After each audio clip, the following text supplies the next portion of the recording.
you've been talking a lot, you have fun with these guys, you want to recruit guys that are fun. How much fun was that? Fletcher gave you the ball and they drenched you there to celebrate 500. Yeah. How much fun with these guys? Yeah, no, we have a great group of guys, and just trying to go from one game to the other, I think is really hard after you have such an emotional big win on the road like we had. So to see these guys come out and compete again and move to the next game, but yeah, our staff has done a good job of recruiting and getting guys that fit at Purdue, and it makes it enjoyable. There's no way around it. Winning is a lot of fun, but like how you get there, right? How you get there on the day-to-day. And so that's what, they probably get tired of me saying making your hard work fun. There's a lot of truth to it on both ends. Not going off of that, to get 500 wins, you have to coach a long time, but you also have to be successful consistently. The game's changed a lot in the time that you've been here and the time you've been in coaching. How have you adapted to different rules and obviously the different stipulations that are in place for recruiting now? Yeah, I would say more of is just trying to stay up with the game and keep learning.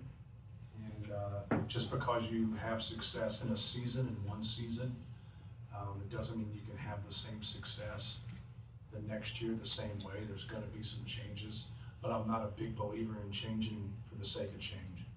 I think a lot of times guys, like, they look at it like you just, your play sheet gets stale to you.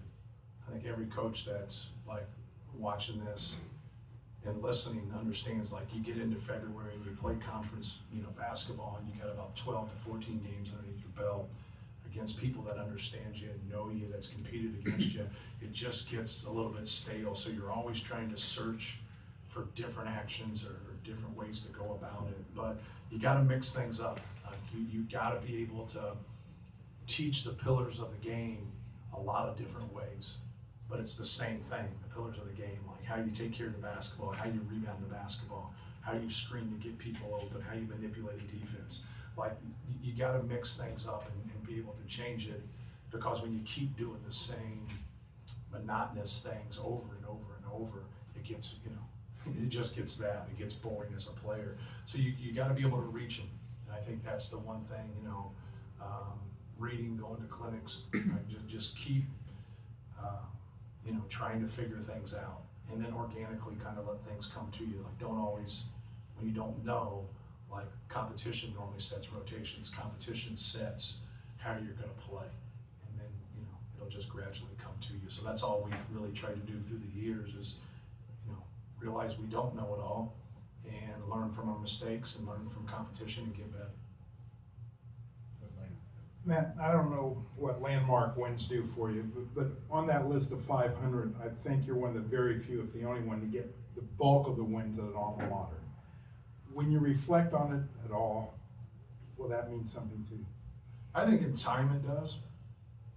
Right now we have a really good team, and I'm, trying to, take in this win, not really the number of the win, but just take in the win and wake up tomorrow and get ready for Memphis. I think that's where you kind of stand when you're involved in it. I would think it's a big deal if it wasn't me, but it is me, so I don't think it's a big deal. Like, I'm yet to see, a really good coach with bad players. It's a player's game. Get the right players that fit together, get them on the bus, get them on time, tell them the truth, and then have a lot of fun with it. And so, like, we're not drafting them. Like, a lot of people look at you like, like, why'd you do this, why'd you do that? We're not drafting people. Like, we're recruiting them, and they're gonna say no to us at times. But how you navigate after people tell you no, like that can really help or hurt your team, but sometimes you're up against it, especially with size. That's why we try to get out in front of a lot of things in recruiting, to really help us. But it's still a difficult task to put a team together at times. I think it's even more difficult in today's game. But just try to learn from it and not be stubborn and do what's best for Purdue. Matt, it was easy to see how Thursday's game was sort of an NCAA tournament kind of preparation with talent game. How does tonight fit some of those same, veteran coach, talented scoring team? Did it check some of those same boxes? Yes, without question. Athleticism, great coach, quickness, shot makers.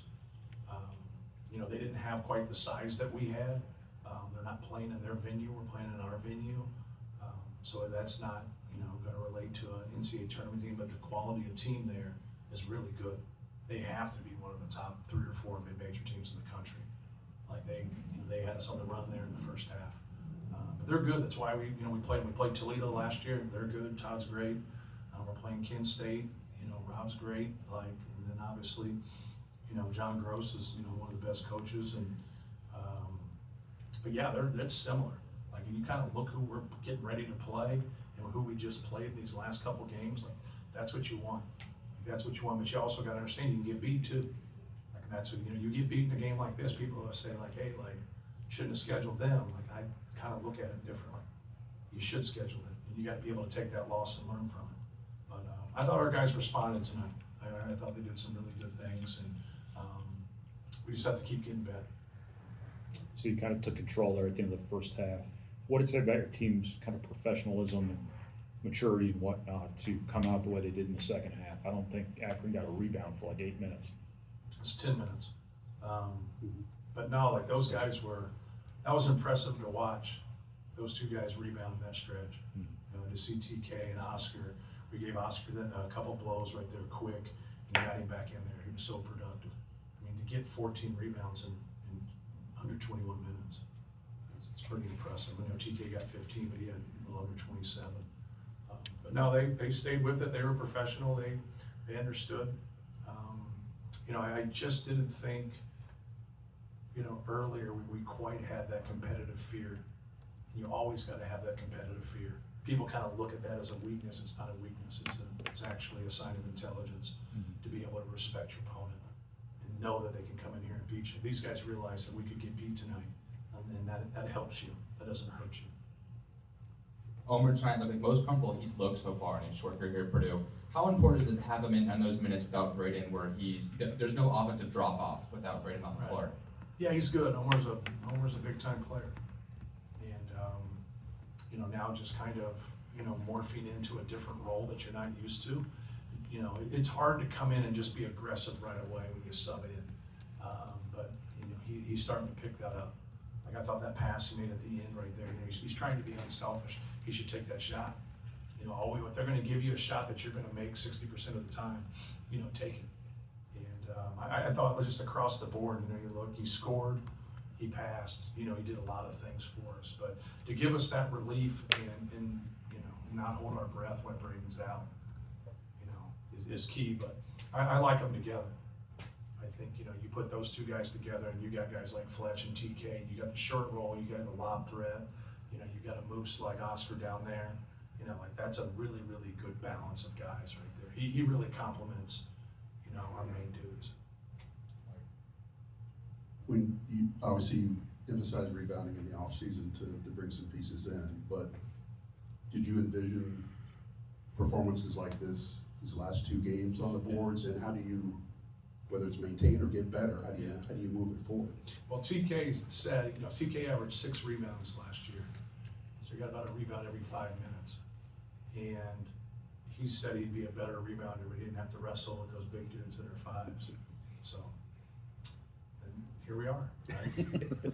So, and he was right. Like, something you'd be amazed at how many times as a head coach you get lied to. Like, players will tell you, like, oh no, the ball hit me and this happened, and you'll go and argue with the ref, and you'll watch the film, and they're 100% wrong, right? So, like, players will say, well, this happens or whatever, like, you know, but he said it, and he's doing it. And so, like, you know, his ability to get on the offensive glass, but also get us defensive rebounds, you know, it's huge. You know, to have 2 guys like that, it was huge. Now we have to, you know, have some consistency there across the board. Hey, Matt, you have a veteran team, but you've got a couple new guys, Omer and Oscar, that are fitting in and playing significant roles. How does that translate to the team this year with those guys filling those roles on a really, you know, basically a veteran team? Yeah, well, you know, Oscar's getting his opportunities offensively off the glass more than anything. Like, you know, he'll get some post-ups here and there. He'll get some dump downs, but, you know, he's been great. You know, he's been great. You know, he didn't get here till the end, and Omer didn't get here till the end of the summer also. So, like, they weren't practicing with our guys for 8 weeks in the summer. they got a couple weeks, and then they were here just doing individual workouts before school started. So it's taken a little bit of time to ramp up. And then like Omer played in multiple leagues last year, played for his country in multiple games.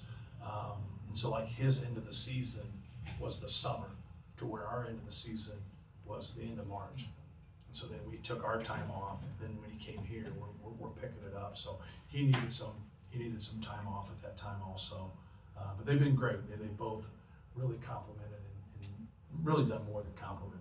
Like they've stepped up and played well in big games. Are you getting a better average minute right now from Braden and Trey because they don't have to play every minute, because Trey doesn't have to worry about fouls, and because those two guys don't have to dominate every offensive possession? Yeah, I hope so. And sometimes that's hard to quantify. But yeah, I think that you're getting more efficient play. You hope from just those guys being a little bit more fresh and being able to sub it in and out of the game. But we'll see. Like you saw in the second half of the Oakland game, I didn't take Braden out. I just didn't think that made a whole lot of sense for the position that we were in. And I think we're gonna have games like that. I don't think there's we're not gonna just like go away from that and we're gonna sub the same way the whole time, even though you can see a pattern. You like to get to a pattern of some degree so they get more comfortable. And sometimes it's in the past it almost felt like I was trying to be more comfortable subconsciously. And it's about them and how they play and who's in the game at the same time. So there's a lot of things that go into it. Like you can just pull a variable out and say this is the reason, but there's a lot of variables that go into why somebody's efficient or why somebody's is ultimately successful at a certain time. Do you have a status update on Liam? What happened to him? He's getting an MRI tomorrow. I hurt his shoulder. Shoulder came out, so they put it back in place, and so they think it's good news in terms of it's not going to be a long time that he'll be out, but we'll see. We'll see what that MRI says. Is it the same one you had repaired? No, the other one. It's his right. Thank you.